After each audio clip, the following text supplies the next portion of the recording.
Okay, so it's now time to talk about our final type of simple machine, and this is going to be the screw. Now, I think that the screw is the most complex of the simple machines because this one is going to include the effects of rotation, and then that in turn is going to cause a lift to occur. So you can see that that screw has threads that are angled like this.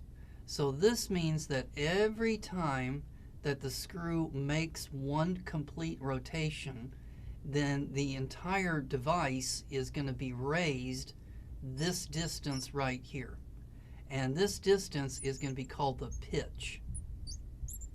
So every time the handle, and that's that length L, every time that that handle makes one complete revolution, the screw there is going to cause the entire apparatus to rise this distance, which we're going to call the pitch. So what is the total distance that the handle goes around? Well, that is going to be the circumference. And the circumference of a circle is going to be 2 pi times the radius of the circle. And in this particular case, the radius is going to be the length. So if you look at the formula over there, you see that it's going to be the force that you put in at the end of the handle. So over here, let's say that you've got, this is the length of your handle L. You're going to be applying the force over here. So this is the force that is going into the system. And it's going to be applied at the end of the handle. The handle goes around one complete circle, so 2 pi times the radius is L. So it's going to be force in 2 pi times the length of the handle, and then you're going to have the force that comes out, which is going to be lifting the whole apparatus, and then multiply by the distance that it moves. So force out multiplied by the distance that it moves, which is going to be the pitch. So this one is kind of a complex thing, but it's really cool because the pitch normally is very, very small.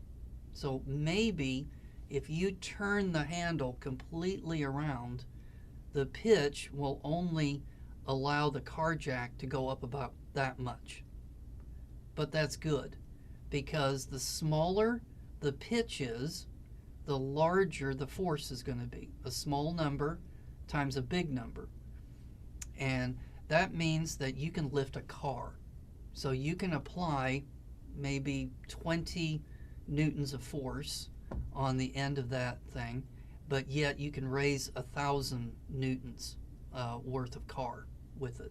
So it's pretty impressive that you can do that. And this is another example of a simple machine. Okay, we're going to take a break. When we come back, oh, by the way, here are some sheets that have additional material over simple machines. So if you want to blow this picture up and you can read what it says there, this is from Paul Hewitt's Conceptual Physics Workbook. And there's another one. And there's another one. And there's another one. And there's another one. Okay, now we're going to take a break, and when we come back, we're going to take a quiz over what you have learned.